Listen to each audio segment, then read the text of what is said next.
কিরে তোর মাকে ডাক। ওমা পোস্ত কাকিমা এসছে। কিরে পড়াশোনা কেমন চলছে? ফেল টেল করছিস না তো আবার? হ্যাঁ কাকিমা ভালোই চলছে। জানিস তো তোর দাদা মানে আমার ছেলে 99.999999999% পেয়েছে।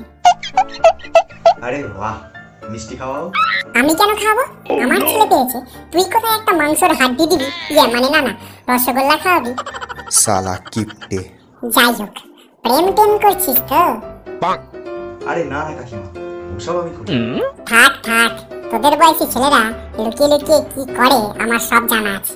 ওই তো বাবলুর ছেলেটা তার বউকে নিয়ে পালিয়েছে শুনলাম। বুঝলাম, তা দাদা করে মানে তোমার ছেলে প্রেম করে? কি বললি? আমার ছেলে প্রেম করে? ও আবার ছেলে নাকি? মানে না আমার বাবু তো মেয়ে মানে কি সেটাই জানে না। ও শুধু পড়াশোনা আর মা মা মা।